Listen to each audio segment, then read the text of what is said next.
مهمة ومهمة جدا في تاريخ البلدية ديال سويسرا. منذ السنة زيد على 3000 متر. يمكن الإخوان كاينين اللي مازال ما شافوش، كاينين الإخوان اللي شافوه. حاليا جميع الآليات ديال البلدية هي في مأمن وفي ظل من الشمس ومن الأمطار والمسائل الأخرى، وكيتوسعوا. حنايا حاليا كنشط فيه واحد 11 مليون. حنا بصدد إنجاز يعني كنقولوا له حنايا مثلا مغازال ولا باش يتحط فيه الماتريال ديال البلدية، وكذلك إنجاز المراحيض اللي هي في العالم. وهذا شيء مهم جدا في تاريخ ديال البلدية ديال سويسرا. بقعة طبيعية، والسيد العريض قام بزيارة هذه البقعة هذه وهذا اللاحوت، وحتى هما خداو البادرة، حتى هما كيديروا حاليا واحد البارك في التراب ديال البلدية ديال سويسرا على البقعة الطبيعية اللي تابعة للدومين، وهذا شيء مهم جدا. تفضل يا سي عصام. إذا إعادة بناء الموقع الحالي للبلدية. إعادة بناء المقر الحالي كذلك للبلدية هذا الشيء اللي كنا جميعا المجلس كنتمناو باش يكون بإذن الله. سيدي العالمين ما في شيء الذنب ديالنا، والحمد لله نحمدوه ونشكروه وعاوننا في الاتجاهات والأفكار اللي نديرو في الكل.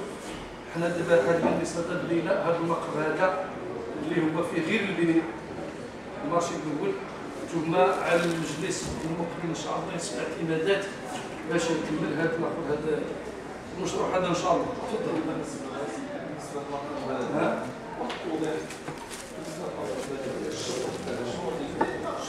هذا هو الفينيسيون.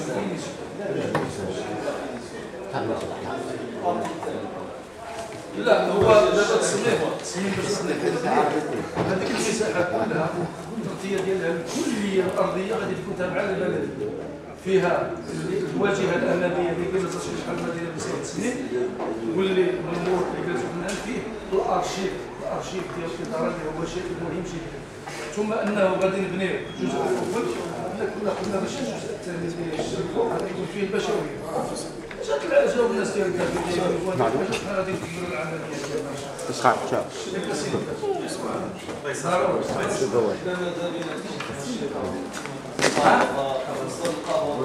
لا دابا ملي تكون عندك البنايه دير اللي بغيت، تكون عندك البنايه وهذا الشيء عندنا مقرر ديال المجلس السابق، دير اللي بغيت، ملي تكون عندك دير اللي بغيت.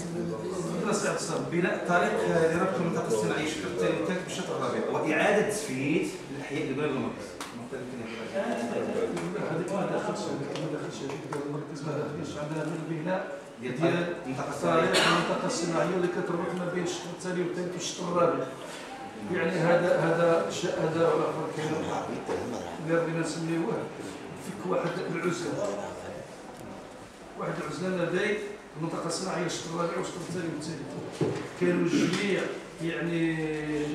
الشاحنات اللي عندهم الاخر حمولات ثقيلة كيمشيو كامل الطرق اللي كيفصلوا بين البلدية ديال سوينا على منطقة الحسين، كانوا كيرجعوا عاد كيدخلوا المنطقة الصناعية.